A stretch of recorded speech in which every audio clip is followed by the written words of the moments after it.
My name's Tanya the Ghoul, and today I'm going to be showing y'all public domain alternatives for Spawn. First off, we have the Wraith, which has a similar backstory to Spawn, as he basically died by the hands of a very terrible person, and he came back to life as a spiritual being and came back for revenge against the man who killed him, as well as came back to see one of his beloved ones. Although maybe not a lover, still, he came back for somebody he cared about, just like how Spawn came back for Wanda. Next off, we have Phantom of the Fair, which looks like Spawn, but doesn't really share the same backstory as him. However, you could essentially make him a paranormal being as long as it's not a demon or hellspawn. As long as you make him like a ghost or a revenant or a zombie or something like that, you should be fine. Next off, we have Parak, who's more of a cryptid than anything, but, you know, he has super climbing and jumping abilities, and is essentially like Spider-Man, but without the web swinging. And you could basically use him as a badass anti-hero who fights against paranormal beings, if you so please, since, well, he's a cryptid. And cryptids don't have copyright. You know, they belong to the public since they're essentially folktale. So he's free to use. Next we have the Red Demon, who isn't really a supernatural being, but you can make him a supernatural being and give him like devil powers and such, like the ability to shoot fire and such, as long as it's not green. As long as he has like a red or yellow color palette and doesn't have a black and green one, you are safe to use him as a demonic anti-hero, since the idea of a demonic anti-hero is not trademarked by Image Comics, so you're fine.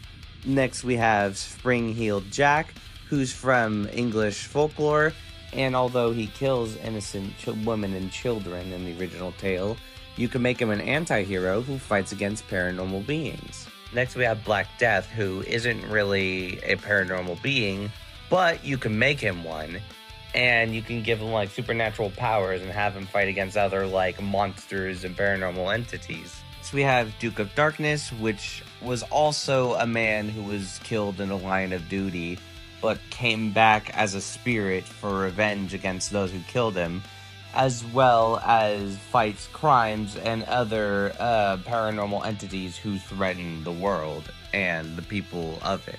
Next we have the Grim Reaper, which, although not an anti-hero, you can make him one.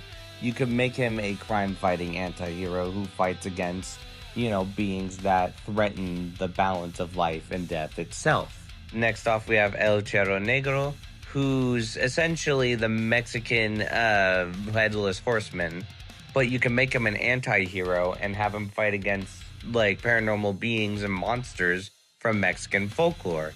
And then next we have the Spectre, who was said to be a burn victim, which, you know, kind of works since Spawn is kind of a burn victim himself. You know, when he was Al Simmons, he was burned alive. And also, you know, gunned down as well. And although this version, Spectre, is a villain, you can make him an anti-hero and have him fight against paranormal beings. Next off we have Varney the Vampire, as well as Count Dracula himself. You can have them be anti-heroes and have them fight against paranormal beings, as well as have them, you know, protect humanity rather than end it. Then you have the original Ghost Rider, which was also called Spectre, and you should probably call him Spectre since Ghost Rider is trademarked and you will get sued, so you'll have to change the name. But the basic look of him you can use if you tweak it up a bit, you know? And I know this fits Ghost Rider more than it does Spawn, but I guess, like, if you look at him, he does look like Spawn, you know, just with a white color palette instead of a black and red one. But yeah, I feel like he works, and you can have him fight against paranormal creatures. And then next we have the Man in Black, which we're not sure is like paranormal or not, but since he's public domain, you can make him a paranormal being, and you can have him fight against other paranormal beings as well as protect humanity.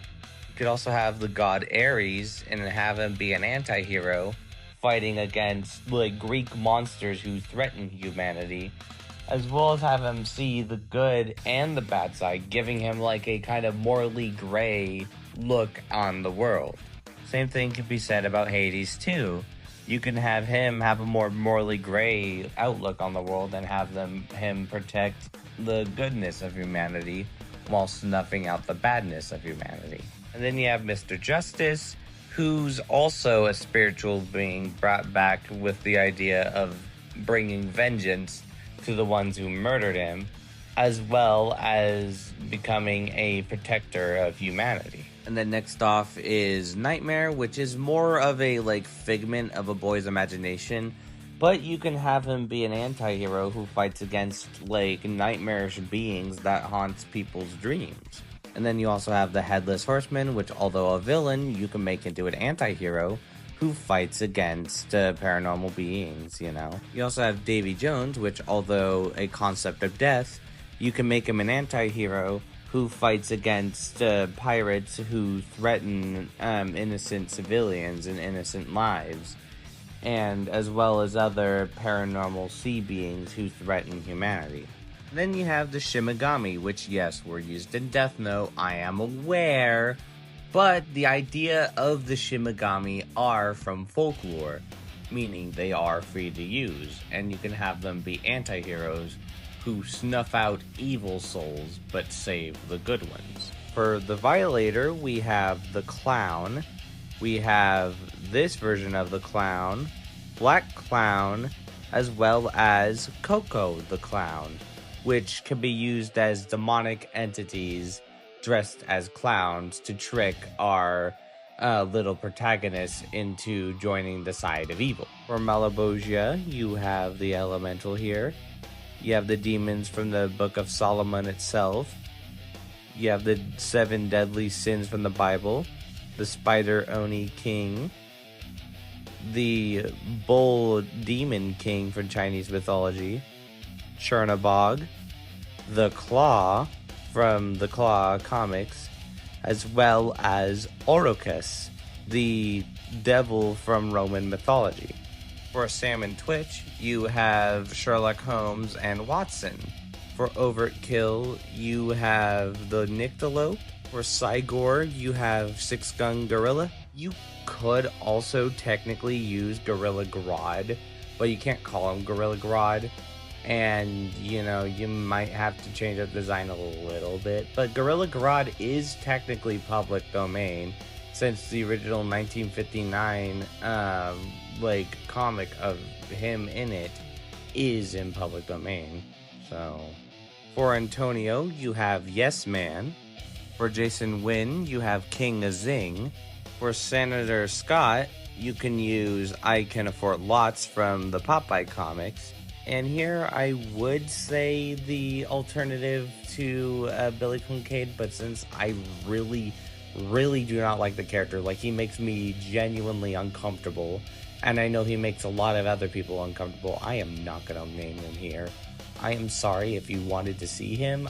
I don't know why you'd want to see him, but I'm not putting him here due to the very disgusting subject matter, so yeah. But for Wanda, we have Torchy, because look at her, she is a fine, gorgeous black woman, and we love that for her. For Cogliestro, we have Merlin the Wizard from Arthurian legend, I mean, duh. For Terry, we have Ace Harlem. For Jess Chapel, you have the Bronze Terror, which although originally a good guy in his run, you can make him a bad guy in your own little story, and have him kill the protagonists when they were on the line of duty. For She-Spawn, you have Satana. Angela, you can use Valkyries, or the idea of guardian angels from mythology. And there we have it, public domain alternatives for Spawn. Did you like the video? Would you like to see more in the future? Was there anything else you would want me to add? Please let me know in the comments below. And please like and subscribe if you can, it really helps the channel. But with that out of the way, I'm Tanya the Ghoul, and I'll see you all next time. Now I'm able to lay my cable